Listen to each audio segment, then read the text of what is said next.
Hello everyone, it's great to be speaking at the World Cybersecurity Summit in Qatar. Unfortunately, virtually for the time being, but very much hope to be able to resume physical conferences in the near future. My name's Jamie Collier. I work as a cyber threat intelligence consultant at Mandiant.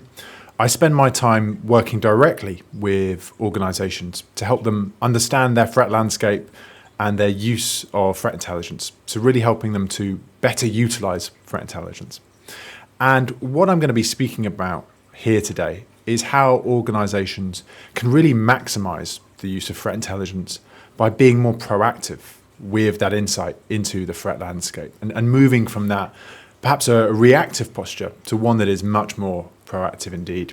So really want to be focusing on proactive threat intelligence.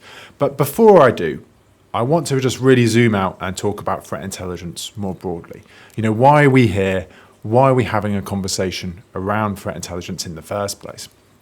So I talk about threat intelligence as 3 steps. So first of all, it's about identifying relevant threats. So that might be threats that we've previously seen on our network. It might be active threats within a certain sector or geography. But then I think it's really critical to move beyond just identifying relevant threats to actually taking action. So inserting security controls against those techniques that are really active, maybe patching vulnerabilities that we know are being exploited by relevant threat actors, for instance. And I think the more we can focus on that, the more we can focus on actually taking action off the back of those relevant threats, the more we're going to benefit from threat intelligence. And if we can do that, if we can take those actions, then we're in a really exciting place where we're actually improving security outcomes. So I think in that regard, it's really important that threat intelligence isn't just interesting analysis for the sake of interesting analysis. It's not just reports for the sake of reports, but it's actually really directly connected to improving those broader security outcomes, and that it's connected to the overarching mission of whether that be a security function or even the organization as a whole. And as I said, a lot of organizations interested in moving beyond just a reactive approach to threat intelligence. So what I'm talking about here is a predominantly indicator-led approach. So taking indicators of compromise based on, say, emails, malicious domains, malware variants, etc., and using those indicators to create blocks or alerts that will go to, say, a security analyst, a security operations center, to provide that visibility towards potentially malicious activity on a network. Now, these indicators of compromise absolutely have a place. It can be a really useful tool for creating these blocks and alerts. But I think we also need to be honest about the limitations of a purely indicator-led approach. And there's maybe 2 that I want to pick out in particular. So I think the first is that actually a lot of threat actors can quite easily get around a purely indicator-led approach. By changing just a few strings, changing up, say, registering a new domain, can actually get beyond a lot of these controls, or a lot of these kind of efforts. You're really relying on threat actors reusing infrastructure for this approach to be successful. And then I think the second thing is actually we've got to be really pragmatic and realistic about what's going on within many security functions and security operations centers. And often we find actually that we can set up all these blocks and all these alerts, but what if a security analyst is then getting overwhelmed with false positives? What if they're getting so many alerts a day that they can't actually meaningfully investigate them? So I think being really realistic, being honest about the fact that a lot of security teams are stretched, or they're at least operating in resource-constrained environments where there needs to be that pragmatism, I think that's all really important. So we can contrast that with a more proactive response. Here we're much more focused on attacker techniques and the broader modus operandi of those different threats.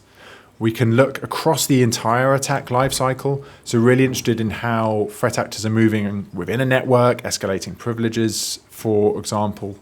We can also leverage YARA rules. So this is a way of identifying malware, perhaps an alternative to that indicator-led approach. And what we're doing here is creating rules that look for certain characteristics, perhaps certain strings within a malware variant, for instance. This could be really flexible. It can be used for really precise, honed-in threat hunting missions that are targeted. or as, say, part of a broader detection effort. So I think it's really versatile, but I think critically it gets beyond some of the limitations of that reactive approach. We also want to make sure, if we're being proactive, that we're integrating threat intelligence with other components of a security function. So having, for example, a red team or a threat hunt mission that is intelligence-led, that's using that insight on what we actually see in a threat landscape, in a sector, in a geography, to inform the sort of threats that we're looking out for instance. Also making sure that the relevant security controls are then validated by using intelligence of what threat actors are actually doing in the wild, as it were. So want to talk about this in various ways, but I think often when we think of proactive responses to threat intelligence and we start talking about entire attack lifecycle, attack techniques, the MITRE ATT&CK framework often comes to mind. So what you're looking at here is the MITRE ATT&CK framework. This is effectively, for those not familiar, an index of different attacker techniques. So all the different ways that threats might pose, a threat or a risk to your network. What are the different sort of attack vectors that they might deploy? And I think looking at a list like this, it's certainly easy to get overwhelmed. We can just see that there are so many different ways that threats might go after us, and it can be difficult in such a situation to prioritize. And we could certainly imagine a situation where an organization invests in security controls, in detection efforts on some of these areas circled on green. And they might have really good security controls. They might have made it actually really difficult for attackers to compromise these specific areas circled in green. But what if the most relevant threats, the threats that are most likely to target that organization and the network, use the attacker techniques that are actually circled in red?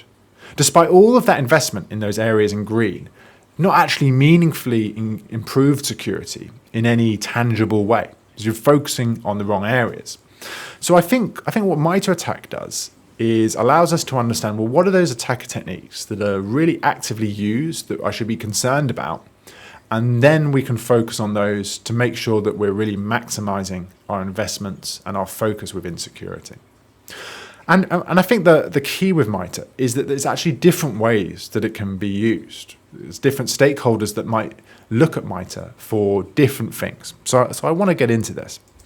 But really the starting point for MITRE ATT&CK is mapping. So this could be mapping against malware variants or threat actors.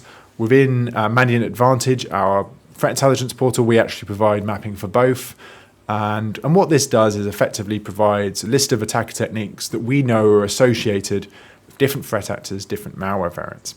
And I think that's a good first step. It's increasingly a standard, I think, within threat intelligence to have this sort of insight. But when I look at these sorts of maps, I think that certainly useful. If we're worried about a specific threat actor, we can start to build out understanding, we can start to do something with this insight and focus on some of these attack techniques. But I also think we can do so much better by thinking about MITRE in different ways. So I'll give you a few examples in the next few slides. But I think the first is looking not just at attacker techniques, but also more technical or tactical attributes as well. As you can see here, looking at, say, a ransomware group, looking at attacker techniques, but linking that to some of those attributes. So what are the file paths, the files, the file names being used by this group in their operations? If they're escalating privileges, how exactly are they doing that? What processes are they executing? What do those processes look like? And I think this additional layer of insight, this insight into specific attacker attributes, that allows us to be much more proactive. Because we're not just thinking about security controls now. We can be really focused on, say, detection efforts lined up to specific file names, for instance. We can be really out the blocks with that detection, with the security controls, with threat hunting missions as well. So we can proactively go looking for threats in case they're already on our network, rather than waiting to find out about them when we've, say, experienced a ransomware attack and all our systems are encrypted. So that might be perhaps a more operational use case relevant to those thinking about detection or those thinking about threat hunting. But I think MITRE also has perhaps underestimated potential for executives and for strategic stakeholders. So strategic stakeholders might want to look at is a kind of a more macro perspective. So what are the attacker techniques that we see happening all the time? And you can see in our latest M-Trends report, which is free to download on our website, what we do is we go back through the previous year and we look at all of the different malicious activity that we've seen. And we actually provide percentages on some of the most prominent attacker techniques. So what you can see here on the right-hand side is all the different ways that threat actors have gained initial access to organizations in their attacks. And I think what becomes immediately obvious is actually that there are a handful of attacker techniques, such as exploiting public-facing applications, phishing, using valid accounts. There's a handful of these techniques that are used in the vast majority of malicious operations. So I think translating that to a strategic audience and executive audience, the message here is actually that there is probably also a small handful of security controls or training programs. And if we can get those right, if we can get security controls and detection efforts focused on some of these attack techniques that occur all of the time, then we can actually very quickly wipe out significant proportions or significant portions of our attack surface. So this is what I call a high leverage security control or a high leverage security decision. If we make a few of these decisions, we can actually have a huge and disproportionate impact in reducing our digital risk. So I think that's really significant. Now, what you're looking at on this page, as I said, from our M-Trends report, it's that global perspective. It's out of all of the different attack techniques that we've seen. I think a strategic audience and even an operational audience, in fact, can combine this with a more sector or regional approach. So we could actually build up heat maps that would look at attack techniques that we see used by different threat actors. So we might, for instance, be interested in, well, what are the active techniques that we see within the banking sector or the government sector? What are the techniques that are cropping up within the Middle East or even within Qatar specifically?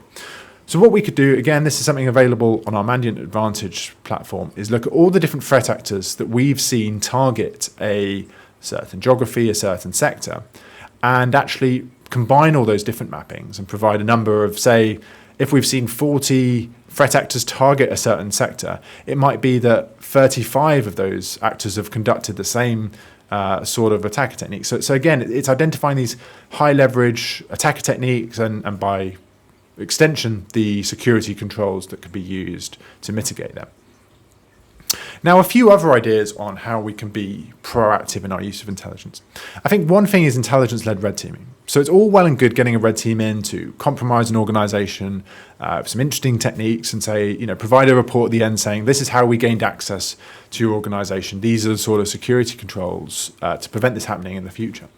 But actually, going back to some of the earlier discussion, if those red team engagements and the attacker techniques being used, if they don't really correlate to what attackers are using in practical settings within that threat landscape, it's not really that useful. So I think it's critical that a red team looks at threat intelligence, understands the attacker techniques that are really prominent for a specific organization, and then seeks to conduct those sorts of attacker techniques.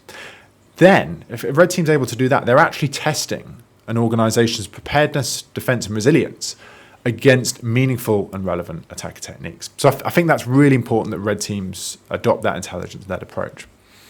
And then I think the final thing I want to talk about is security validation. There's a huge amount of excitement within Mandiant around security validation. I think you speak to most of our people, they'd say that this is really where we see the future of the industry heading in the next few years. And what this does is, I think so far I've probably talked about understanding, well, which security controls do we want to prioritize, do we want to identify based on the threat landscape.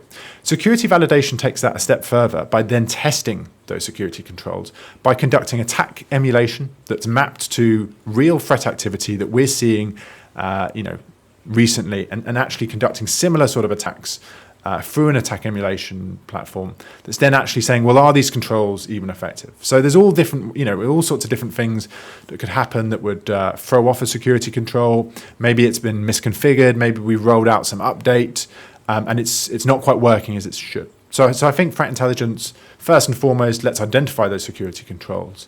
But actually, let's also think about that validation to ensure that those security controls are effective And I think critically what attack emulation can do is give us that peace of mind. We can look at attack emulation linked to specific threat actors, and we can then say to our executive team, to our security team, look, if these certain threat actors were to target us tomorrow, we would likely be secure because we've run those emulations, or we would likely be compromised, but we know exactly why. We know exactly what security controls have let us down or that need to be reconfigured.